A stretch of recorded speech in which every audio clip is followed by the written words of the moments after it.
Di kesempatan hari ini, saya bersama tim 720 berkunjung ke salah satu kabupaten yang ada di Provinsi Jambi, yaitu Tanjung Jabung Barat. Kita ke Kecamatan Betara, tepatnya di Desa Teluk Kulbi. Kita akan berkunjung ke pondok salah satu, namanya Pak De Guntoro. Beliau adalah seseorang yang bahkan tidak tamat SD, bukan berasal dari pendidikan yang berlatar belakang insinyur, doktor, ataupun mungkin profesor, tapi memiliki suatu inovasi terbaru, dan juga inovasi ini ternyata tidak pernah ditemukan di manapun. Jadi ini adalah satu-satunya. Di desa Teluk Kulbi inilah kita akan bertemu oleh salah seorang petani yang bernama Pak Guntoro. Beliau adalah petani yang memiliki inovasi yang sangat luar biasa.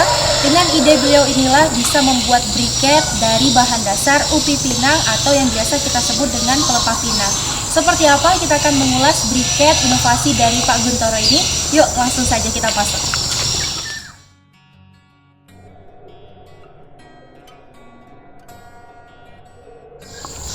Di depan saya ini ada sebuah gubuknya Pak Guntoro. Disinilah Pak Guntoro mengolah limbah dari upi pinang untuk menjadi sebuah inovasi terbaru, yaitu briket. Kita akan melihat Pak Guntoro mengubah limbah upi pinang menjadi suatu barang yang berharga dan juga bernilai.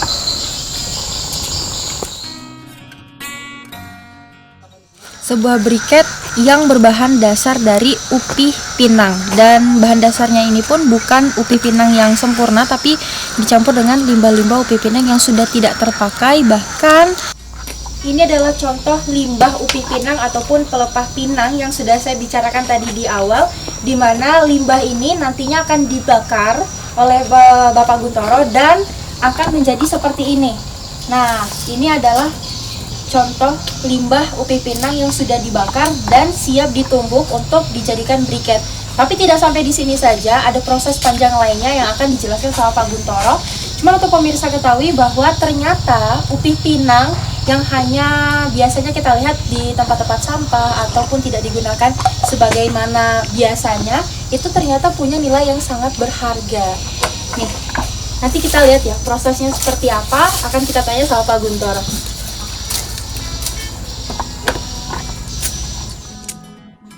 Jadi olahan dari briket upi pinang ini sendiri, tapi bahan dasarnya dari upi pinang. Untuk prosesnya sendiri pun cukup lumayan lama. Yang pertama, kita harus mengumpulkan limbah dari upi pinang itu, limbah yang sudah tidak terpakai, yang bahkan dibuang begitu saja dengan para petani pinang.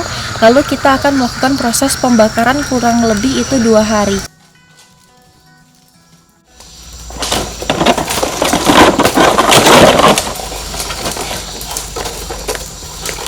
Nah, untuk pertama kali prosesnya yang kita butuhkan, yang pertama adalah media limbah upi pinang ataupun yang saya sebut tadi pelepah pinang yang sudah tidak dipakai itu. Nah, kita akan membakar limbah ini ke dalam tempat yang sudah disediain sama Bapak Guntoro. Nah, tempatnya itu terlihat seperti sumur, tapi ternyata bukan sumur, bahwa itu adalah lebih ke batu bata yang dibangun seperti berbentuk bulat, dan di dalam situ tempat kita untuk proses membakar limbah-limbah ini, dan nantinya itu akan jadi seperti arang upi pinang yang tadi sudah saya tunjukin. Ini tempat yang saya bilang tadi seperti batu bata yang dibangun, terus kita masukin upi pinangnya.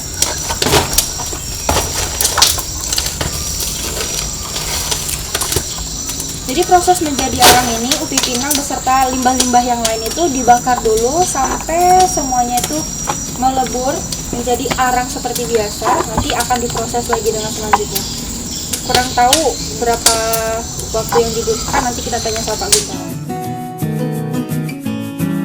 Karena supaya mendapatkan hasil pembakaran yang cukup bagus untuk dijadikan bubuk ataupun tepung dari upi pinang itu.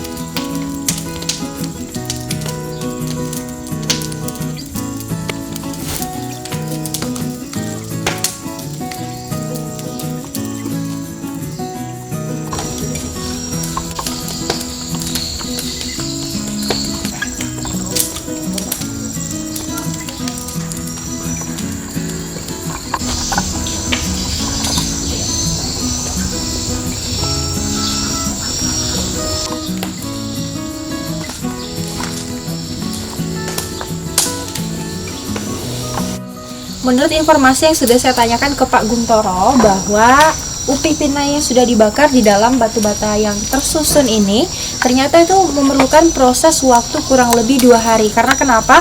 Nanti saat dibakar ini kan belum penuh nih, ternyata upi pinangnya akan diisi lagi sampai dia penuh. Di bagian atasnya akan ditutup sama pelepah ataupun daun-daun pinang yang sudah kering. Nah, itu fungsinya untuk apa? Supaya arang yang akan dibuat menjadi briket itu lebih padat dan juga nanti lebih bagus hasilnya.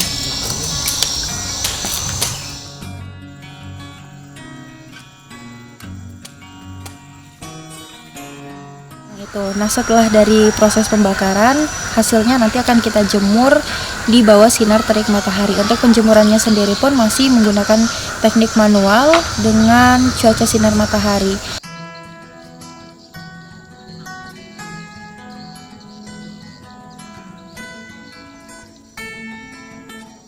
Setelah kita jemur dan kering, nanti limbah dari upi pinang yang sudah dibakar akan kita tumbuk.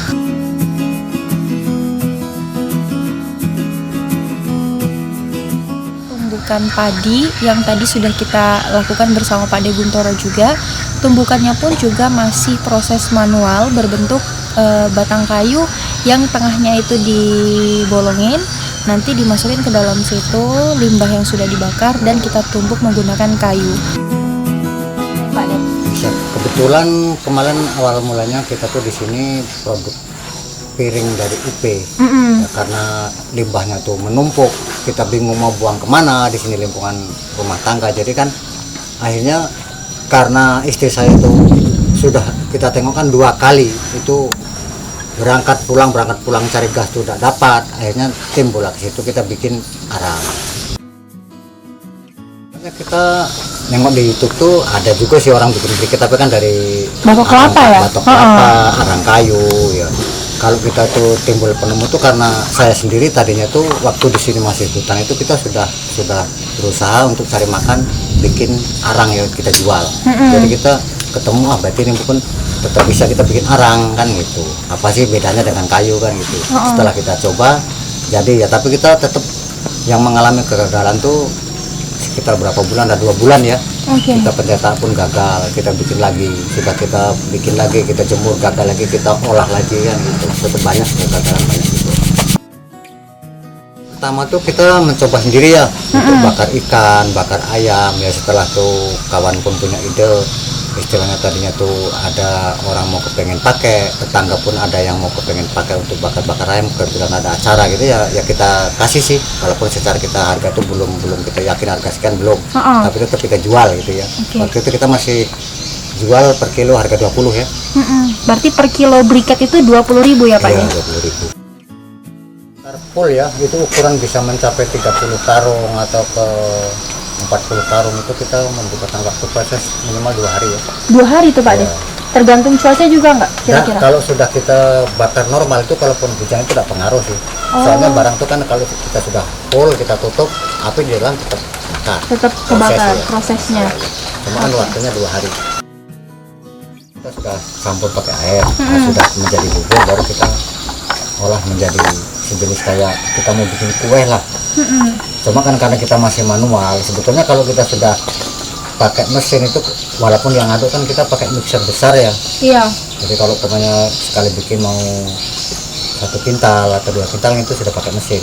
Jadi enak cara nengoknya pun aduknya kurang apa enak. Kalau sekarang masih manual kan kita ya masih enak juga sih karena dikit skala kecil kan masih. Itu aja sih. Ya kalau kita melihat sendiri sih kalau masalah hasil pinang itu dari sebelum Indonesia ini kan sebetulnya malah luar ya yang dulu ada pinang. Iya. Nah itu nengok UP pun di sana sampah masih banyak bertumpuk-tumpuk, mungkin entah belum ada yang penemunya atau memang orang tidak mau gitu, kita kurang paham ya. Kebetulan kita bisa ya kita bikin ya, sekarang ya kita lah yang masih bisa punya penemu kan gitu. Di desa pun tanggapannya kurang ya, walaupun kita mandiri kan kita kepengen sih dari desa itu ada loh gitu tanggapan, kita yang membantu macam mana sih caranya, tapi nampaknya masih diam-diam kan gitu. Jadi kita tinggal nunggu nasib lah. Kalau memang nasib nanti entah dari pihak kabupaten, entah dari mana kita ada bantuan, berarti kita bisa berjalan ya. Mudah-mudahan. Baru 1 tahun ini sih ya. Baru 1 tahun belakangan ini ya. Berarti Pak Des setiap hari rajin produksi? Iya, rajin. Walaupun dapat sedikit lah, kadang 5 kilo, kadang 10 kilo, kadang 7 kilo, karena kita masih sambil di kebun juga ya.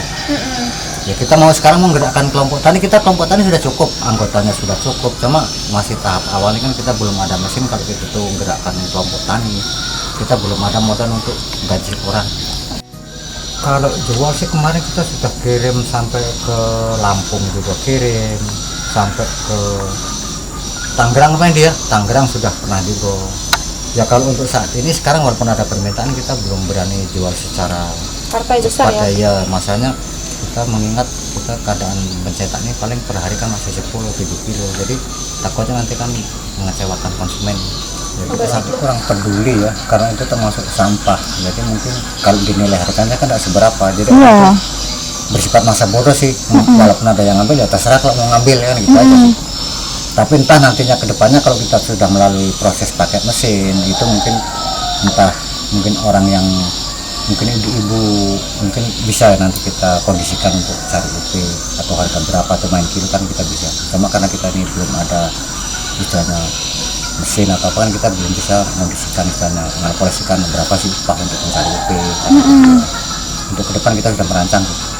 Alhamdulillah kemarin udah dari piring dari bikin ini kan sudah ada lah yang online kirim.